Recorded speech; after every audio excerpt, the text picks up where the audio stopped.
സംസ്ഥാനമല്ല. കാരണം ഒരു സംസ്ഥാനമെന്ന നിലക്ക്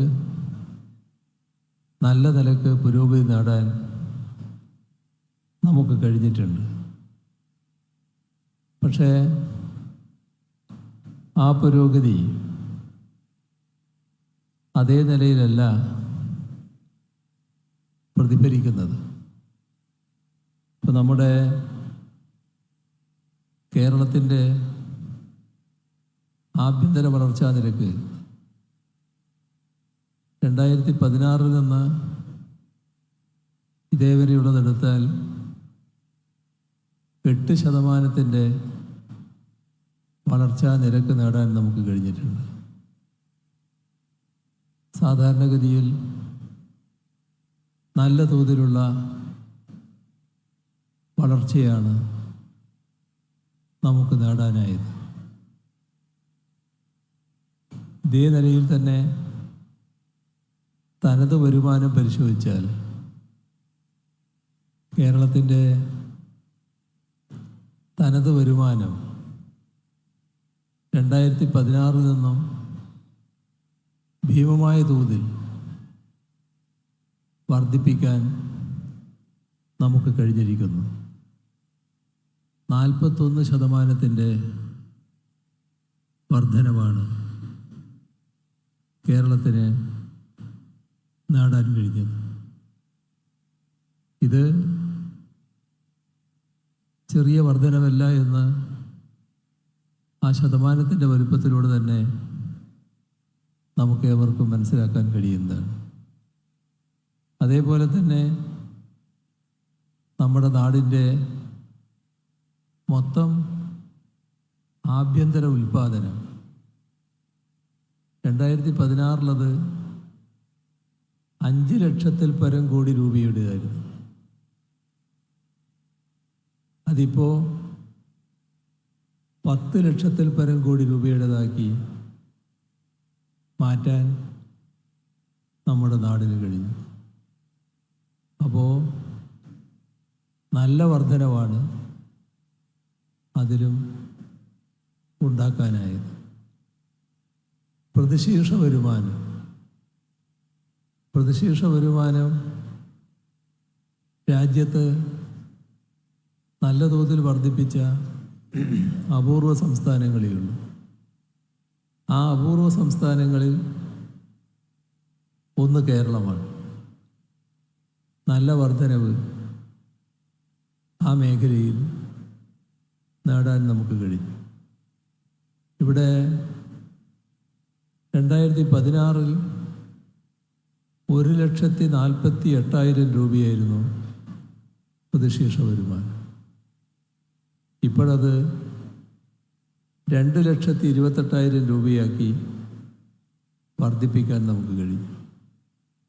ഇതെല്ലാം നോക്കിയാൽ ഒരു തരത്തിലുള്ള സാമ്പത്തിക പ്രയാസവും നമ്മുടെ നാടിന് അനുഭവിക്കേണ്ടതായിട്ടില്ല. കാരണം നല്ല മികവ് എല്ലാ കാര്യത്തിലും പുലർത്തുന്നു. ഏറ്റവും നല്ല ധനകാര്യ മാനേജ്മെൻറ്റ് നമ്മുടെ സംസ്ഥാനത്തുണ്ടായിരിക്കുന്നു. പക്ഷേ എന്നിട്ടും നമുക്ക് വല്ലാത്ത സാമ്പത്തിക പ്രയാസം. എന്തുകൊണ്ടാണ് അത്തരമൊരു വിഷമസ്ഥിതി സാമ്പത്തിക രംഗത്തുണ്ടായത്?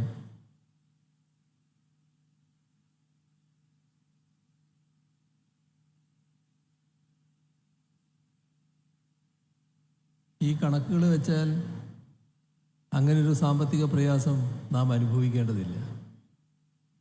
അപ്പോൾ എന്തുകൊണ്ട് എന്ന് പരിശോധിക്കുമ്പോൾ നമുക്ക് കാണാൻ പറ്റും, ഒരു നാടിൻ്റെ വരുമാനം അത് ആ സംസ്ഥാനം ഉണ്ടാക്കുന്ന വരുമാനം മാത്രമല്ല, അതിനോടൊപ്പം മറ്റു കുറേ ഘടകങ്ങൾ കൂടി ചേരേണ്ടതുണ്ട്. അപ്പോഴാണ് സംസ്ഥാനത്തിൻ്റെ പൂർണ്ണ വരുമാനമാകുക. അതിലേറ്റവും പ്രധാനപ്പെട്ടൊരു ഘടകം കേന്ദ്രം നമുക്ക് നൽകേണ്ട വിവിധ വിഹിതങ്ങളാണ്. അതിലൊന്ന് നികുതി വിഹിതമാണ്. ഇപ്പോൾ സാധാരണ രാജ്യത്തെ നികുതി ഏറിയ കൂറും കേന്ദ്ര ഗവൺമെൻറ് കയ്യിലാണ് എത്തുന്നത്. അത് സംസ്ഥാനങ്ങൾക്ക് വീതിച്ചു കൊടുക്കണം.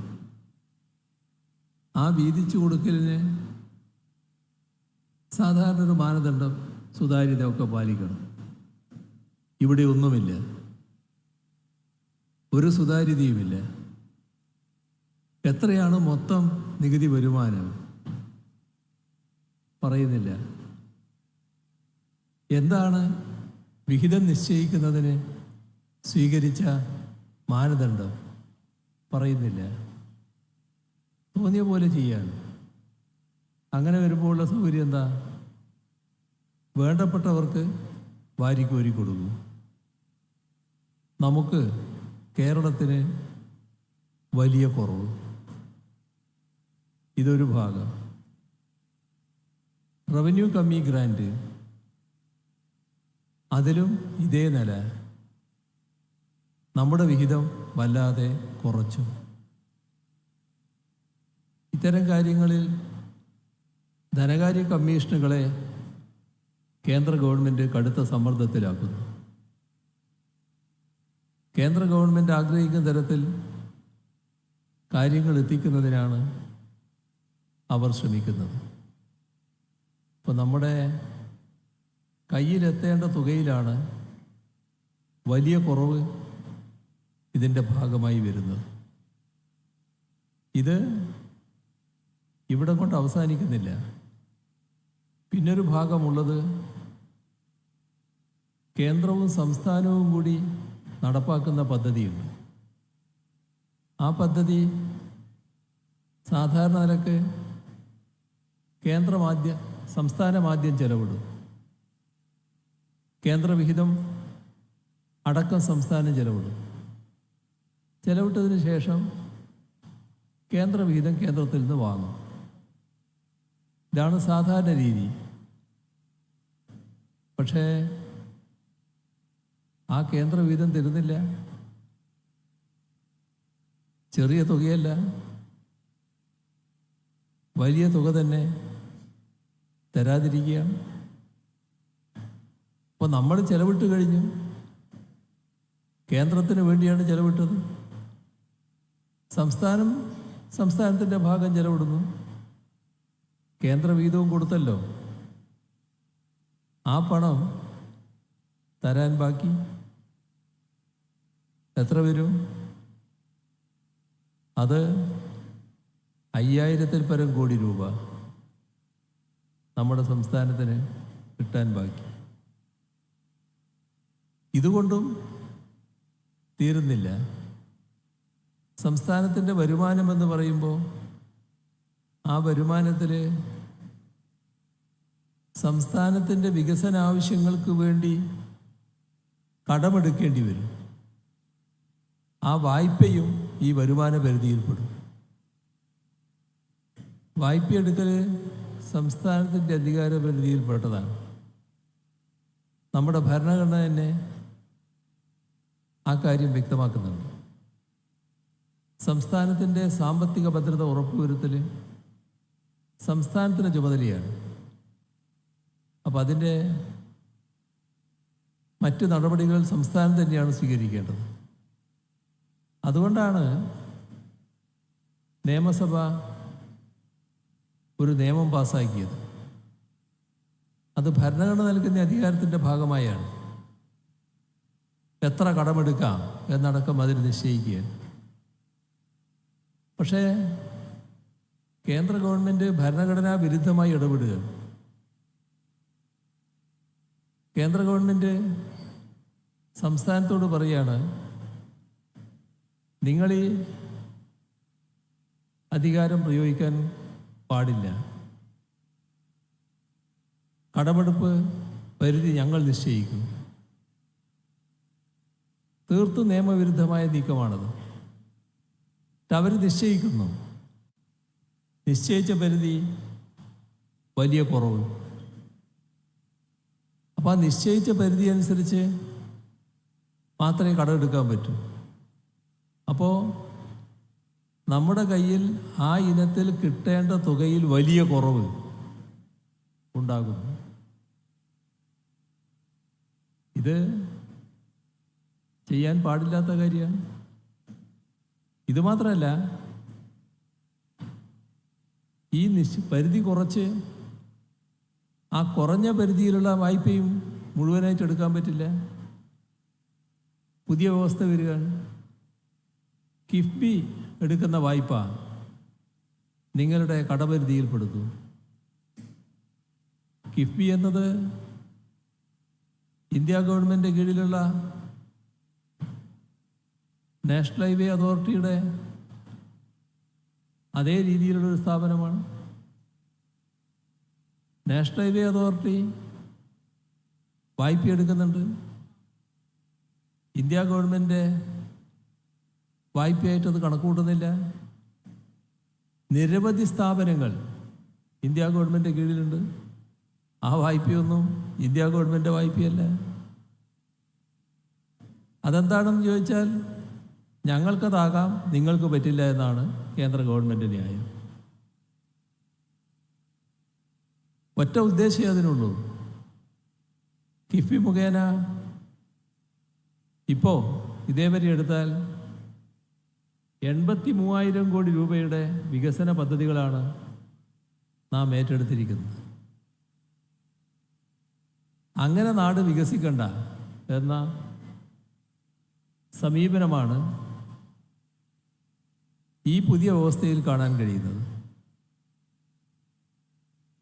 ഇതുപോലെ തന്നെ നമ്മുടെ സാമൂഹ്യക്ഷേമ പെൻഷൻ നേരത്തെ 600 രൂപ, നമ്മളത് വർദ്ധിപ്പിച്ചു. ഇപ്പോൾ സാധാരണഗതിയിൽ 62 ലക്ഷം ആളുകൾക്കാണ് നാം പെൻഷൻ നൽകുന്നത്. ആ പെൻഷൻ കേരളത്തിലെ പാവപ്പെട്ട ജനവിഭാഗങ്ങൾക്ക് നൽകുമ്പോൾ നിങ്ങളെന്താണ് ഇത്രയധികം പെൻഷൻ നൽകുന്നത്? 1600 രൂപ എന്തിനാണ് ഇത്രയധികം ആളുകൾക്ക് കൊടുക്കുന്നത്? ഇതാണ് ധനമന്ത്രിയുടെ ചോദ്യം, കേന്ദ്ര ധനമന്ത്രിയുടെ ചോദ്യം. പക്ഷേ നാം നമ്മുടെ സംസ്ഥാനത്ത് നടപ്പാക്കുന്നത് രാജ്യത്ത് നടപ്പാക്കുന്ന കേന്ദ്ര ഗവൺമെൻറ് സാമ്പത്തിക നയമല്ല. ആ സാമ്പത്തിക നയത്തിലൂടെ പാവപ്പെട്ടവരെ കൂടുതൽ പാപ്പരീകരിക്കുന്ന നിലയാണ് കേന്ദ്ര ഗവൺമെൻറ് ഭാഗത്ത് നിന്നുണ്ടായിട്ടുള്ളത്. അതിൻ്റെ ഭാഗമായി രാജ്യത്ത് 2013 ദരിദ്രാവസ്ഥ നോക്കിയാൽ ആഗോള വിശപ്പ് സൂചികയിൽ നമ്മുടെ രാഷ്ട്രം 55-ാം സ്ഥാനത്തായിരുന്നു. 10 വർഷം കഴിഞ്ഞപ്പോൾ ആ 55 45 ആകുകയല്ല ചെയ്തത്. ആ 55-ൽ നിന്ന് വർദ്ധിച്ചു. എവിടത്തേക്ക്? 113-ാമത്തെ സ്ഥാനത്തേക്ക്. വർധനവല്ല കേട്ടോ, കീഴോട്ട് വീഴലാണ്. ഈ എണ്ണം 55, 110, 13 എന്ന് പറയുമ്പോൾ വർദ്ധിച്ചു എന്നാണ് നമുക്ക് തോന്നുക. പക്ഷേ പിറകോട്ട് പോവുകയും ചെയ്ത് 113 കഴിഞ്ഞാൽ പിന്നെ ചില്ലറ രാഷ്ട്രങ്ങൾ മാത്രമേ ബാക്കിയുള്ളൂ. അത്ര ഗുരുതരമായ പാപ്പരീകരണം രാജ്യത്തുണ്ടായിരിക്കുന്നു. ഈ സാമ്പത്തിക നയത്തിൻ്റെ ഭാഗമാണ്. അതല്ല നാം നടപ്പാക്കുന്ന സാമ്പത്തിക നയം. അതുകൊണ്ടാണ് ഇവിടെ ഈ തരം അവസ്ഥയുണ്ടായി. ദാരിദ്ര്യം ഏറ്റവും കുറഞ്ഞ സംസ്ഥാനം കേരളം. അത് നമ്മുടെ സംസ്ഥാനത്ത് നടപ്പാക്കുന്ന സാമ്പത്തിക നയത്തിൻ്റെ ഭാഗമാണ്. മാത്രമല്ല അതിദരിദ്രർ 0.7%. ആ അതിദരിദ്രരില്ലാത്ത സംസ്ഥാനമാക്കി കേരളത്തെ മാറ്റുമെന്ന് പറയാൻ LDF സർക്കാരിന് ആയതുകൊണ്ട് മാത്രമാണ് കഴിഞ്ഞത്. മറ്റേതെങ്കിലും സംസ്ഥാനം അങ്ങനൊരു പ്രഖ്യാപനം നടത്തിയിട്ടുണ്ടോ? ഇന്ത്യ ഗവൺമെൻറ് അങ്ങനൊരു പ്രഖ്യാപനം നടത്താൻ കഴിയുമോ? നാം പ്രഖ്യാപിച്ചെടുത്ത് നിൽക്കുകയല്ല. 2025 നവംബർ 1 അപ്പോൾ ഒരു കുടുംബവും ഈ പരമദരിദ്രാവസ്ഥയിൽ ഇല്ലാത്ത നാടായി കേരളം മാറും.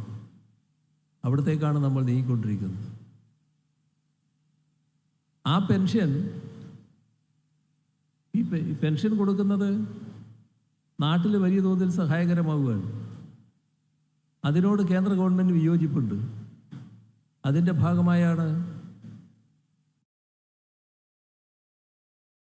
ഇപ്പോൾ ആ കടവും അതിനുവേണ്ടി നമ്മളൊരു സംവിധാനം ഒരുക്കിയിട്ടുണ്ട്. പെൻഷൻ കൊടുക്കുന്നതിന് ഒരു കമ്പനി, ആ കമ്പനി എടുക്കുന്ന കടം നിങ്ങളുടെ വായ്പയായി പരിഗണിക്കും. അപ്പോൾ പെൻഷൻ കൃത്യമായി കൊടുക്കാൻ പറ്റാത്ത അവസ്ഥയുണ്ടാക്കുക, നാടിൻ്റെ വികസന പ്രവർത്തനങ്ങൾ മുന്നോട്ട് കൊണ്ടുപോകാൻ പറ്റാത്ത അവസ്ഥയുണ്ടാക്കുക. ചുരുക്കത്തിൽ നമ്മുടെ സംസ്ഥാനത്തിൻ്റെ കയ്യിലെത്തേണ്ട തുകയിൽ വലിയ കുറവ് വന്നിരിക്കുന്നു. എത്രയാ കുറവ്? ഇപ്പോൾ 7 വർഷത്തെ കണക്കെടുത്താൽ നമ്മുടെ സംസ്ഥാനത്തിൻ്റെ കയ്യിലെത്തേണ്ട തുകയിൽ വന്ന കുറവ് 1,07,500 പരം കോടി രൂപ. എങ്ങനെ ഒരു നാടിന് മുന്നോട്ട് പോകാനാവും? ഇത് നമ്മുടെ രാജ്യം അംഗീകരിച്ച ഭരണഘടനയ്ക്ക് നിരക്കാത്ത നിലയാണ്. ഭരണഘടനാ വിരുദ്ധവും നിയമവിരുദ്ധവും നിയമസഭയുടെ അധികാരത്തിൽ കൈകടത്തലുമാണ്. നമ്മുടെ രാജ്യത്തിൻ്റെ ഫെഡറൽ തത്വത്തിന് നിരക്കാത്തതാണ്. അതുകൊണ്ട് തന്നെ ഈ നടപടിയെ ചോദ്യം ചെയ്തുകൊണ്ട് സംസ്ഥാന സർക്കാർ ബഹുമാനപ്പെട്ട സുപ്രീം കോടതിയെ സമീപിച്ചിരിക്കുകയാണ്. ഇതെല്ലാം വന്നപ്പോൾ ഞങ്ങൾ കേരളത്തിലെ പ്രതിപക്ഷത്തോട് വീണ്ടും അഭ്യർത്ഥിച്ചു, ഇതാണ് അവസ്ഥ, നമുക്ക് ഒന്നിച്ച് നിൽക്കണം, ഒന്നിച്ച് നിന്ന് കേരളത്തിൻ്റെ ആവശ്യം ഉയർത്തണം, കേന്ദ്ര നയം തിരുത്തണമെന്ന് ആവശ്യപ്പെടണം. നാം തമ്മിൽ എന്തെങ്കിലും ചർച്ച ചെയ്യാനുണ്ടെങ്കിൽ ആ ചർച്ചയ്ക്ക് ഞങ്ങൾ സന്നദ്ധമാണ്. പ്രധാനം നാം ഒന്നിച്ച് ഈ ആവശ്യം ഉയർത്തലാണ്. നിങ്ങൾ നിസ്സഹകരിക്കരുത്, സഹകരിക്കണം. എന്താ പ്രതികരണം? നിങ്ങളുമായി ഒരു യോജിപ്പിനുമില്ല. പ്രതിപക്ഷ നേതാവിൻ്റെ പ്രതികരണം. ഇതാണ് അവസ്ഥ. ഇന്ന് തിരുവനന്തപുരം നഗരിയിൽ ഈ നവകേരള സദസ്സ് സമാപിക്കുമ്പോൾ, നവകേരള സദസ്സ് ആരംഭിച്ചപ്പോൾ തന്നെ വലിയ തോതിൽ കലാപം ഉണ്ടാക്കാനുള്ള നീക്കങ്ങളാണ് ആരംഭിച്ചത്. ഈ വാഹനത്തിന് നേരെ തന്നെ കയ്യേറ്റ ശ്രമവുമായി ചാടി വീഴുന്ന അവസ്ഥയുണ്ടായി. അന്ന് തൊട്ടേ ഞങ്ങൾ ഈ കേരളത്തോട് നടത്തുന്നൊരു അഭ്യർത്ഥനയുണ്ട്. ആ അഭ്യർത്ഥന ബോധപൂർവം പ്രകോപനം സൃഷ്ടിക്കാൻ നോക്കുകയാണ്. ആരും പ്രകോപനത്തിൽ കുടുങ്ങരുത്. നവകേരള സദസ്സ് വിജയകരമായി സംഘടിപ്പിക്കുക എന്താണ് ആവശ്യം? ഉയർത്തുന്ന പ്രകോപനങ്ങളിൽ ഒന്നിലും നാം കുടുങ്ങാൻ പാടില്ല. ഇതായിരുന്നു ഞങ്ങളുടെ അഭ്യർത്ഥന. അപ്പം ഞങ്ങൾ പ്രകോപനത്തിൽ കുടുങ്ങരുത് എന്നിങ്ങനെ അഭ്യർത്ഥന നടത്തിക്കൊണ്ടിരിക്കുമ്പോൾ മറുഭാഗത്തുനിന്ന് പരസ്യമായി പറഞ്ഞത് അടിക്കണം എന്നായിരുന്നു. എല്ലാ ദിവസവും ഇപ്പോൾ കഴിഞ്ഞ കുറച്ച് നാളുകളായി നാം കേൾക്കുന്നത് ഈ അടിക്കണം എന്ന് പറയുന്നത്. അത് നേതൃത്വം പറയുമ്പോൾ അണികൾ അടിക്കാൻ പുറപ്പെടുകയാണ്. ഇപ്പോൾ തിരുവനന്തപുരം നഗരിയിൽ അതുമായി ബന്ധപ്പെട്ട വിവിധ ആക്രമണങ്ങളാണ് കോൺഗ്രസിൻ്റെ ഭാഗത്ത് നിന്ന് സംഘടിപ്പിച്ചിട്ടുള്ളത്. എന്താണ് നമ്മുടെ നാടിൻ്റെ പിന്നോക്കാവസ്ഥ, അല്ലെങ്കിൽ നാടിനെ പിന്നോട്ട് നയിക്കാൻ ഇടയാക്കുന്ന നടപടികൾ കേന്ദ്ര ഗവൺമെൻറ് സ്വീകരിക്കുമ്പോൾ അതാണല്ലോ നമ്മൾ തുറന്നു കാണിക്കാൻ ശ്രമിക്കുന്നത്. നമ്മൾ ഒരാവശ്യം മാത്രമേ ഉന്നയിക്കുന്നുള്ളൂ, അത് തിരുത്തണം. അതൊരു തെറ്റായ ആവശ്യമല്ലല്ലോ. പക്ഷേ അതിനോട് സഹകരിക്കാൻ പ്രതിപക്ഷം തയ്യാറാകുന്നില്ല.